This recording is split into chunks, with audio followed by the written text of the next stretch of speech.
controversial issues, you make me see right from wrong.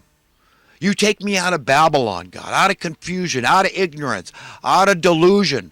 You've asked for a really good thing, and guess what? You're going to get it in spades.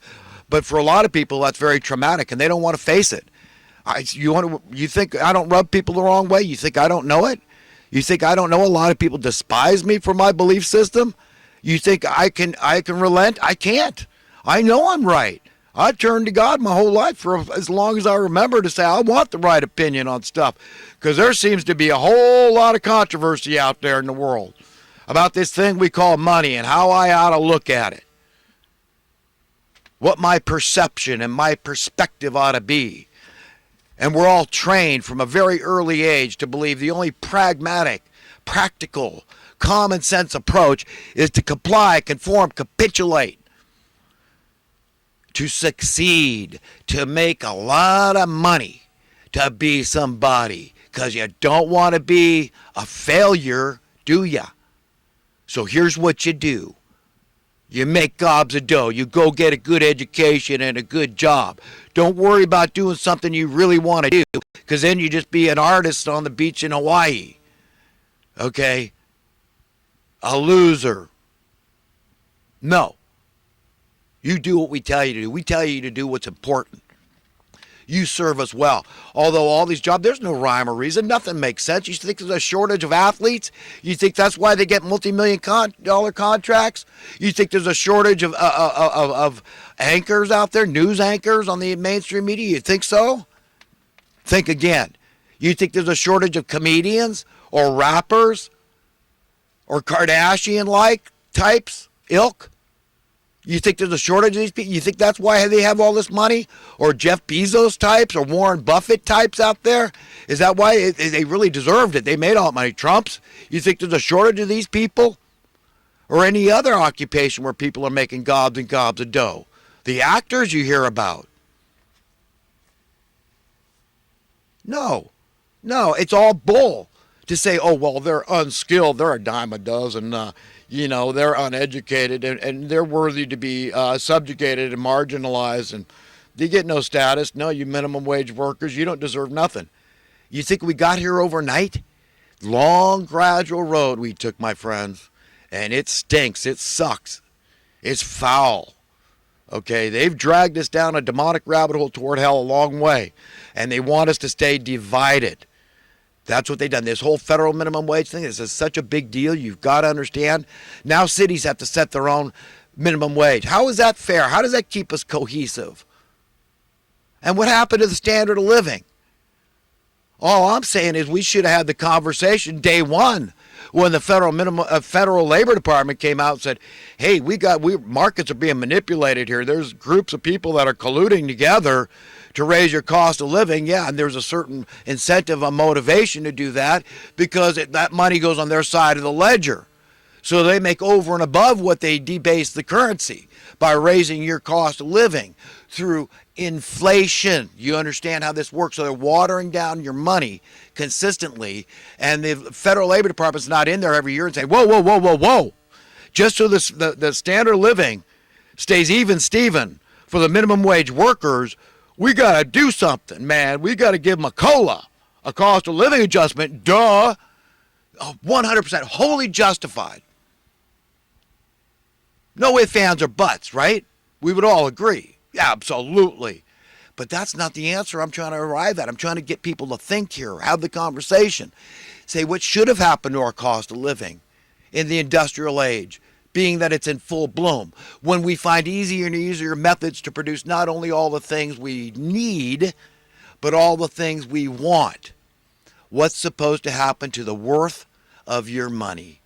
It's automatically, organically supposed to go up in worth. So all I'm saying is just let's have some fairness out there in the social economic realm. But we've gone the opposite way my whole stinking life. Since the assassination of JFK, something Max and Stacy, I think they're petrified to even talk about it. I don't know what's wrong with them. They always point to 1971 going off the gold standard. They don't talk about the precursor to that going off the silver standard with the assassination of JFK, who was already issuing a new dollar, was already circulating throughout America. The silver note looked about like a dollar. I remember him as a kid. And suddenly, after the assassination, we're getting rid of that. When he was in the process of getting rid of the Federal Reserve. And Max and Stacy on the Kaiser report don't think that's a big deal. And they should not have talked about the coup that took place then. And how every president since then has been deathly afraid to stand up against these people. A bunch of cowards. You don't become a politician if you're a freaking coward. Get the hell out of here, man. Go away. Maybe America's not the right country for you if you're not willing to stand up to these money-loving junkies. These freaks, man. The masters of misery out there at the uppermost echelons of power that control the purse strings. Get the hell out of America. Every one of these presidents. Jimmy Carter tried on his own little way to, have some checks and balances. He went to gas rationing, and the rich had to wait in line with the poor to get their gas, and suddenly the gas shortage disappeared. So he knew what he was doing. He should have got a second term. I don't know what the hell's wrong with the Democrats that don't see that. I see very little difference. They've all been working against the best interests of the people at large. I'm talking about regular, everyday people.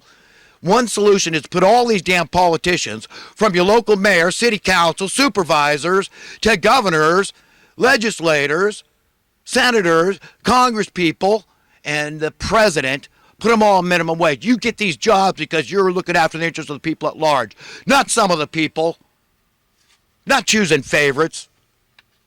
Get the hell out of the country. Step down out of your political office, if that's your thing, man. You contribute to this wanton imbalance between the haves and have-nots. It's wealth imbalance, wealth disparity. Sick. What's become of my nation is a pile of dung. Patooey. Patooey. I'm a good patriotic American. I'm damn glad I was born in America because of what I'm saying right now.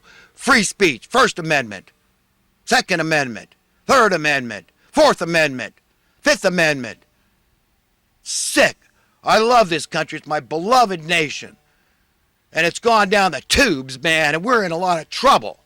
What's going on in Afghanistan is emblematic. We give them all these. Do you hear what they've given them? The airplanes and helicopters and tanks, all this weaponry and uniforms and all this crap. Sick, man. We're sick. We're a sick nation. We need to repent. We need to get on our faces. All these horrible things happen all around the country. These horrific storms going through the east. The homeless getting shot locally here in Chico, getting murdered in their campsites. They can't sleep safely at night. Well, we safely ensconce criminals in jail at a cost of $100,000 a year. And I'm the nut. I'm the radical here. I'm sickened, man. Yeah, I'm frustrated. I'm perturbed. And I get it all off my chest here. That's why I don't attend city council meetings. I'll get overly passionate. I'll be escorted out. And I don't want that. The fuzz aren't my enemy. They didn't make the laws. They're just tasked with enforcing the laws. Most law enforcement are upright, decent human beings that are on the same page as me. They say, yo, yeah, man. I mean, if you really are serious about drying up crime, then what you do is you dry up poverty, especially you start with desperate poverty, because that's like a wound. And you bind the wound where it's logical to bind it, where it's hemorrhaging first. We're dying. Why don't we put all the freaking criminals, take them out of the jails and put them in an encampment, and then just post a lot of sentries around the camp, and we start paying the homeless people $100,000 a year. Why don't we switch it up a little bit? Let the criminals live like the homeless. Oh, I'm some radical nut though, huh? No, I'm just into solutions, and I happen to know for a fact that I live in a world where there's a whole hell of a lot of people in very powerful positions, those that have the money, that do not want problems solved. It all has to do with their relevance, job security, and it's sick. It's twisted. We live in a world that's rife, riddled with madness, marinated in madness. And we're supposed to not be delusional? You see why I started talking about delusion and how it's easily to be deceived? You prescribe to this and you comply, conform, capitulate to this scene, this paradigm, this reality. That's who you're serving. You want to know your masters? You better look far and wide and deep. You better go to the Georgia Guidestones. Okay, look up the Georgia Guidestones and see the kind of people you're serving. That's what they want to get. They want 15 out of 16 people on the face of the earth dead. Do you understand the monsters you're up against? But now, take your vaccine. We care about you. What do they care about the homeless? That's been a life and death issue for ever since this plague started on the country, where the federal labor department has been obviously deliberately remiss in giving adequate cost of living adjustments to the federal minimum wage workers to keep the country cohesive, to maintain their standard of living. How do you think all this homelessness happened? These are all defective people. They're all lazy or on drugs or alcohol or something. I don't know. Bad upbringing, bad genetics. I don't know. Foster kids, crazy veterans. I don't know.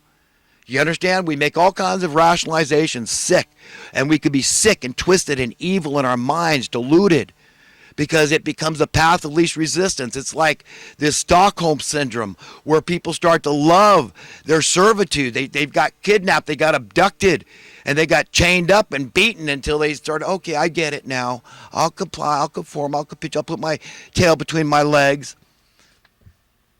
and I'll do what you tell me to do. That's what I see. The whole vast majority of people are like that prescribe to this so-called social economic reality, this crap hole that we've descended into in this country. It's sick. We're sick, and we need to admit it, and we need to stop being sick, or else the hand of wrath of God is not the way the wrath of God is displayed, because he's not responsible for anything bad. He just lifts his hand of protection. Okay, you want to be on your own here? Here's what you're going to get: death and destruction, misery, disease. Sorry, but you know what? You better start caring about the least of men, because I spelled it out in Scripture. I told you. Jesus himself said it out of the horse's mouth, friends. Whatsoever we do or fail to do for the least of men, we do or fail to do for him. Could it be more clear? Do you think a little child cannot understand what he said just then?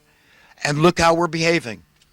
Look how we're behaving. Oh, it's up to the charities and all this crap when we're spending $50 billion a year through this HUD Section 8 housing. You know, your local housing authority, that big, beautiful building with all these well-paying administrative jobs. You think if we solved homelessness, all those people are out of jobs. You do understand that.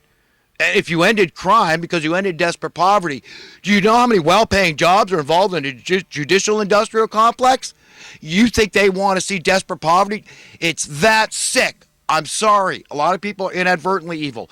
They just don't know it because they're deluded.